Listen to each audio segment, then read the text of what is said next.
I think that generally around the world, people have woken up to what these demonstrations are really all about, because there's not Israeli and Palestinian flags. People are not really calling for peace.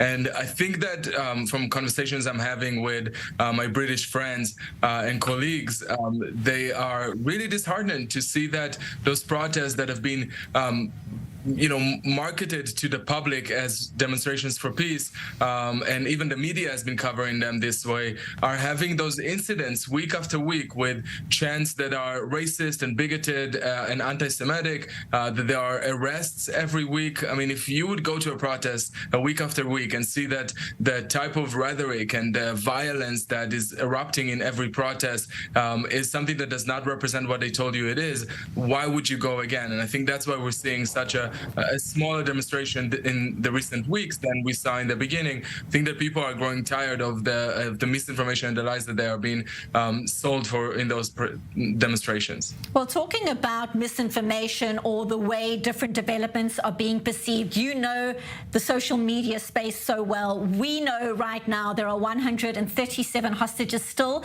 in captivity in Gaza.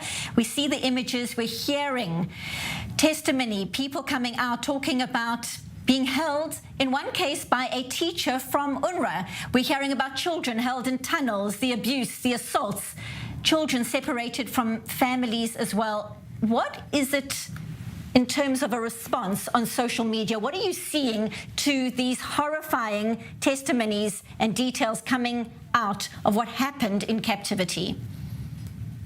It's really, it's insane. The responses we're seeing on social media are just nothing short of insanity. It seems like a lot of people have completely lost the plot on this story. We're hearing people saying that the hostages actually had it well. They actually enjoyed their time being abused and violated and held in darkness for weeks. Some people on social media really have bought into the Hamas propaganda that it's actually it's been great time for them. The videos of the release, which for all of us, us seeing this, we know how ridiculous it is to see the hostages being released and forced to smile at gunpoint.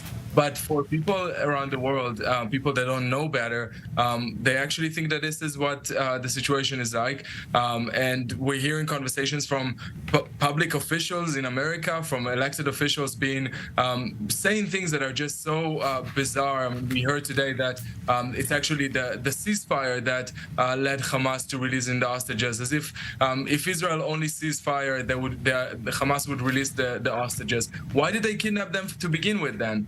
There was a ceasefire, as we all know, on October 6th, but then they still invaded Israel and kidnapped those kids and kidnapped those families. Hamas is not interested in releasing them. The only way that they would release them is if Israel would. The only reason we got to the release deal and agreement was because Israel intensified the attacks. So but people on social media, when they see that, they actually believe Hamas's propaganda. We can argue why they're actually believing it, but I think the basic reason is that people are just not educated, and they would buy anything that people sell them in short graphics and messaging. Something that I try to also simplify the information this way, but I think we need to do more of that.